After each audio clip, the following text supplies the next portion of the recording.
That's subject to change though. So I think the idea for this vid, just gonna go through some of the positions real quick, some of the guys I like. And if you guys like the video, I can go ahead and add a little bit more depth and research into it. I kind of do all that on my own, and I won't, just for length, to keep the video at a decent time, I'm not going to get into too many details for this, but if that's something you'd be interested in, leave a comment, let me know, and I can always kind of provide some more insight and thinking into some of my picks. So this week, cash game quarterbacks. Keep it simple this week, guys. I think it really comes down to two people. First one's going to be Russell Wilson if you want to pay up a little bit more. Seahawks have been throwing the ball a little bit more lately, but the game script was pretty favorable for both of them. But Arizona Cardinals defense awful. Russell Wilson really good. Running a little bit more. We want guys who run, higher floors already. Russell Wilson is probably my cash game pick. But the other guy I'm looking at too is Daniel Jones. Had a big game last week. Granted, it was against Tampa Bay, who's a pass funnel defense, just meaning they are so good at running the ball or stopping the run that they funnel passes towards the pass into the corners. So Daniel Jones, Russell Wilson, that's who I would be picking through. Probably lean Russell Wilson right now. With that being said, guys, this guy, really good. Don't overthink it. Tournaments, you better be playing them.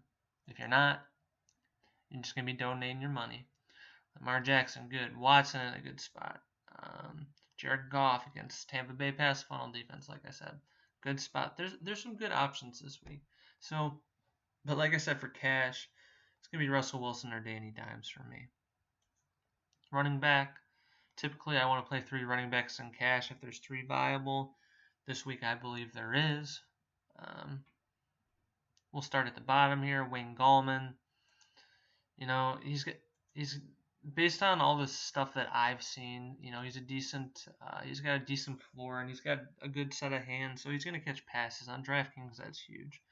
So for this one, I think Wayne Gallman's probably not a lock. There's another guy I think you can look at kind of in this range as well, but you know that Giants offense is reinvigorated with Danny Dimes, that whole team. I'm just gonna plug in Wayne Gallman. Need some value. The other guy I was talking about was Kerryon Johnson. The game flow worries me a little bit in this game. I know that they released C.J. Anderson and Kerryon Johnson played a decent amount last week, but if they get down to the Chiefs big, I'm not sure if they're going to bring in Ty Johnson or not. With cash games, I usually want to be more safe than sorry. This one's interesting to me. I think he's an option. I think him and Gallman are the 2 lower to mid options. So just something to keep in consideration. I think Marlon Mack's in a great spot. I'm probably going to be on him in tournaments. His price, I'm not sure I'm going to get to him in cash, but he's a home favorite. When we're looking at running backs, those are 2 of the big criteria that we're looking at. So something to keep in mind. And they have a beast offensive line. The Raiders just got torched by Dalvin Cook last week. So Marlon Mack's definitely someone to keep in mind too. Wish he was a little bit more involved in the passing game, but we'll see what happens. I think he's viable as well. Gonna come up here. I think it's gonna be a Team Jam-O-Man week for me. Austin Eckler. He's been good, man, and Melvin Gordon's coming back, and I even saw something crazy that Melvin Gordon might play a little bit on Sunday. I'm not really sure why you'd risk bringing him back against the Dolphins of all teams, but I know Justin Jackson's out with a calf injury, but it just doesn't really make much sense to me to risk Melvin Gordon. But regardless, Austin Eckler, I think he's going to get 15 to 20 touches.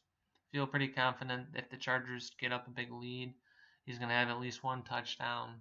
I think Pope is their backup. I'm not really worried about him much. Just plug in Eckler. It's probably going to be the last week we get him as the bell cow, so just plug him in. Don't overthink it. Then McCaffrey, Guy's a stud. If you're not playing him in cash, probably going to lose. And if you do win, I don't think it's the right process. We want running backs that are going to get a lot of touches. And look, 19. So 29 touches here. He had 18 touches here, which was kind of a fluke game. And then here, 27 touches. Just plug in Christian McCaffrey, guys. Don't overthink it. Please, just don't. So, since I have a tendency to spend up at running back, and that's how it played out here, when it comes to wide receivers, I'm probably looking at one mid to higher price guy, and then a couple lower end guys probably. That's kind of how my build with 4,500, and then I'll get to tight end too. That's probably what we're looking at. But with that being said, Julio Jones, Hopkins, Allen, all great plays. You could probably play them in cash if you wanted to. It's not the route I'm going. Like I said before, I tend to lean running back over wide receiver. But Julio Jones at home, D-Hop, guy's a stud. Keenan Allen, this dude's getting so many targets, it's ridiculous. Last week I had him all over cash, pretty much cashed everywhere, but didn't have him enough in tournaments, which ultimately into my ROI, but is what it is. So the first guy that I look at, Sammy Watkins is solid, but Cooper Kupp is the guy I'm looking at. Like I mentioned before, he's playing Tampa Bay, pass funnel defense. Apparently the torn ACL is not holding him back much. Just look at his production, so just plug him in. I think he's a good play. So since we're looking at like a 4,000 salary, I'm gonna have to pay down at the next few spots. I think Tyler Lockett's in play. He's getting a lot of targets. Arizona defense bad. Pass funnel defense. Well, actually, they just gave up a crap ton of yards. So Tyler Lockett, man, he's cash viable. Hollywood Brown, I think too.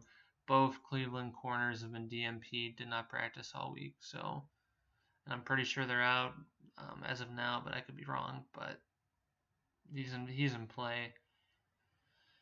Coming down a little bit more, Christian Kirk, Larry Fitzgerald, I think they're both in play. They both, in that air raid up-tempo offense with the Cardinals, they both get looks. So we're going to come down here. I think Will Fuller's in play, and I'll get to him in a second. Terry McLaurin popped up on the injury report late in the week, hamstring. A little worried about this one. I think for now, I'll plug him in, but if we get some news that he is limited in any sense, probably not playing him in cash. He's more of a speed receiver, hamstring late in the week, obviously not ideal. Did not practice on Friday, limited on Thursday. This one I might get off of eventually, but just so be ready to pivot. If I did want to get off of, if we did find out that he was limited or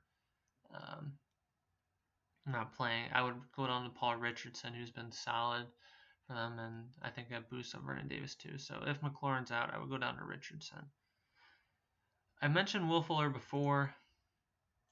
He's getting a decent amount of targets. He's kind of known as a big play guy, but he's getting lower. He's catching passes closer to the line of scrimmage, lower ADOT.